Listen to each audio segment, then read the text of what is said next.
Character modeling is taking the art from visual development and turning it into a 3D model, painting it, giving it life, and then handing it off to our character riggers who send it off to animation. So we actually create the object itself. It's in general just become, I guess you'd say, more sophisticated, but it's more of a traditional medium now.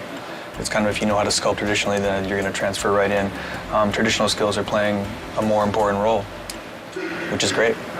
Do you feel that you awesome. channeling the great masters of art history to help you achieve I believe a new level? Raphael, you know, they speak to me. Really? One of the big things that I was looking forward to doing is nasty stuff like this, because before this I had been doing more technical stuff, more like realistic humans. Doing realism is fun to a certain extent. It's more fun to do something that's slightly realistic. There's more artistic license as far as where you can go with it. With realism, there is no artistic license. Creature design is kind of the most exciting thing. Like Peter was saying, artistic freedom, and just you can do kind of whatever you want and you push things. I mean, that's what the great masters did, so it's just exciting to work on that kind of thing.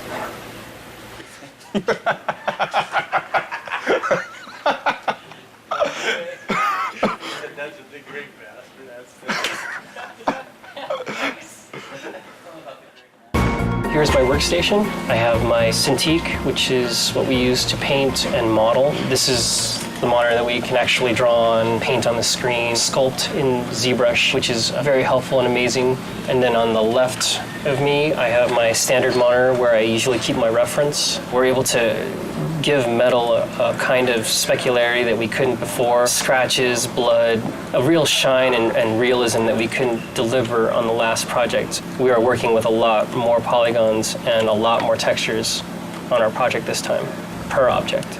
Here's Hermes, the concept art that I got from Andy Park, who did a great job. You can see the boots are in there and what color they're supposed to be, what material. We're still working on the cloth, making sure that's all rigged nicely. And right now, I'm fighting with the hair, trying to make the hair look good. So hopefully by the time you see this in the game, it'll be looking nice and transparent. So here we are starting him out in ZBrush and adding a lot of the little detail. Say if you wanted his skin to bulge around these straps, it would be really easy to go ahead and just add musculature in here. Today you may defeat me, but in the end, Kratos, you'll betray only yourself. This is the Centaur in our game. Andy Park did the concept. They always do like a color version first, like this, to kind of nail the feel of the character and like what he's all about. And then they'll give us these turnarounds like this one.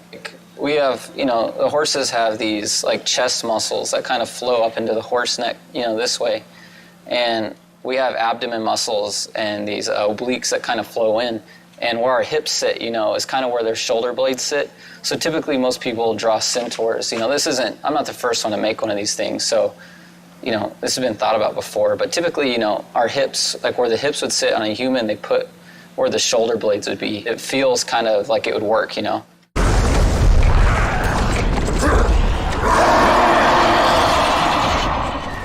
Kratos was created from scratch simply because we weren't sure where we wanted to go in the third game, if we were going to change him at all, or if we were going to maintain the PS2 silhouette and essentially the same exact character. We felt like it might be an opportunity to really make some changes to him, considering the level of fidelity and sophistication and what we could create now on the PS3. We started out way out there. 2.5 years later, we decided that he looks like the PS2 model. So we're back to where we started, but it's really coming together, and it's right for the game. Kratos is a very heroic, very stylized silhouette, a very thin waist, very broad shoulders. He has kind of a swimmer's build on steroids. He's 8.5 feet tall, and he has a head the size of a 4-foot-tall person. His waist is probably thinner than all of our wives. He's a trippy-looking guy, but he reads really well in the game. Basically what I'm working on now is we've got an upper body and a mesh that the art director, as well as the director, really like. So now it's a matter of creating a blend map, which is new technology for Sony Santa Monica, in that we can do expressions. Basically, I'm just creating the rage, sculpting him looking angry, and we'll be able to blend this new facial expression into the current model. So we can go from here to here. The satisfaction comes in seeing him in the game saying, wow, that's him. Only look, you can see his veins and you can see him breathing. And it looks better than the cinematics. That's kind of that's the satisfaction. son has returned. I bring the destruction of Olympus! Caden's crow in the opening cinematic flies down and ends up landing on this hapless victim. And as he's eating the guy, he rips the eyeball out of the socket. So it's especially like juicy and nasty. Later today, I'll be working on the vein that the eyeball's attached to. So maybe the crow can like wrestle the eye out and really get some good squirming going on in the audience sort of thing. The way it works is that you lay down your base color. For example, with this guy, you get like a good skin tone going. And then from there, you add additional details. Like with this guy, his main details are the cuts that he has and then the dirt that's added. There's some sort of distortion going on here, and that's because it's actually being wrapped in 3D. So you can sort of feel where the chin line is just because of how these are bending.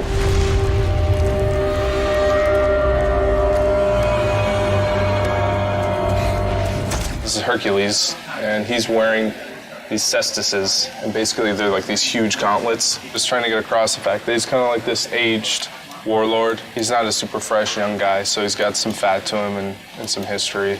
He's basically Kratos' brother, so a lot of the visual elements that he has, I think, parallel what Kratos wears. The really fun stuff was sculpting his flesh and his muscles and whatnot. Like, this is a final concept image, but we take it a step further and put a level of polish on it that isn't there.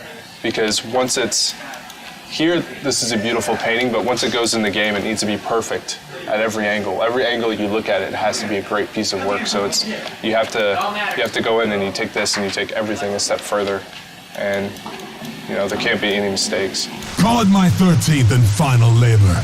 Soon I will become the god of war and claim the throne for myself.